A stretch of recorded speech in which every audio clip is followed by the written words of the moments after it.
It's been a while. It was Super Bowl, I guess, the last time. I really missed you guys. Dave, what is Riza? What areas of improvement are you looking for from him? All right, we're looking for him. Yeah, that's a good question. We're looking for him. He's got a bomb of a leg. He can hit the ball long.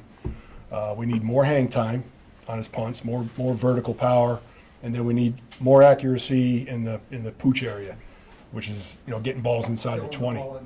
Yeah, getting inside the 20. So that's what he's really emphasizing, during this offseason.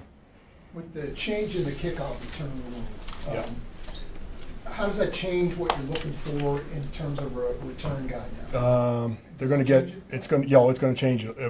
It's not going to change the style of the guy, but it's going to change how many reps we get because everybody's going to kick it into the target zone now. Because you can't afford to kick a touchback and give up, the ball to the 35 automatically.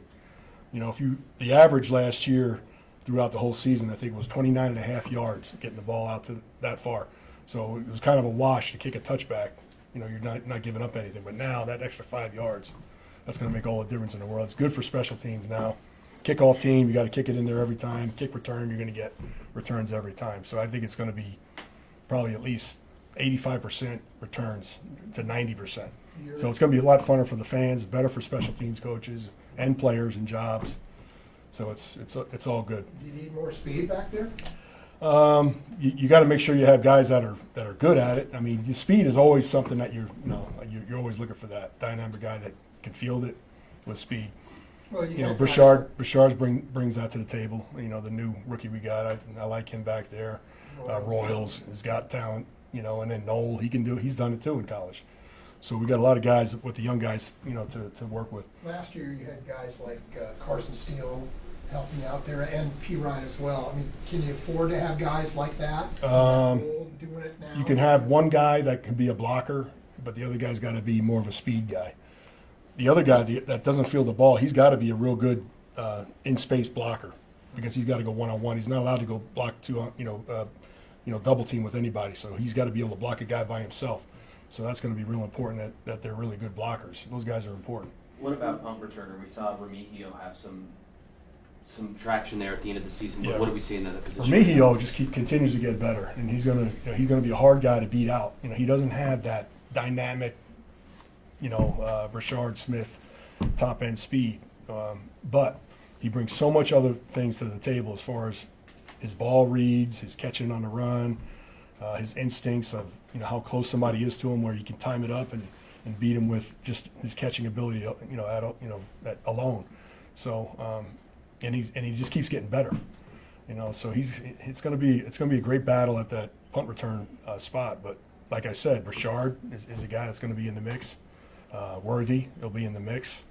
Now, if you remember, Worthy, he was going to be our guy. He planned on being our guy until Rashee Rice got hurt. And that changed everything for that dynamic. He ended up being the number one for us last year, so we couldn't afford to have him back there. Now I say he's the best punt returner nobody knows about right now in the league, and that's Worthy. So hopefully we get him back there too a little bit. You mentioned the rise. What have you seen to please see in terms of competition? He's an NFL punter. Again, this would be the third time we had this. We had it with Jack Fox, we had it with Raquel, and we have it again because both of these guys are NFL caliber guys, and the competition is real. So Eddie's doing a great job at this point. You put the new guy in that category, in the Jack Fox. I would. Recount. Yeah, I mean, I know it's early, but he's very talented. He got hurt late in the year in college. He was the Ray Guy winner. Last year so he got hurt late in the year, and he kind of slipped and didn't get drafted. And we pounced. Those guys did a great job of getting him in our building, and and we've had the history of developing guys and those guys moving on. So that helped us too, be able to get a free agent that that has the caliber that he is. Go ahead. We'll go Blair, Todd.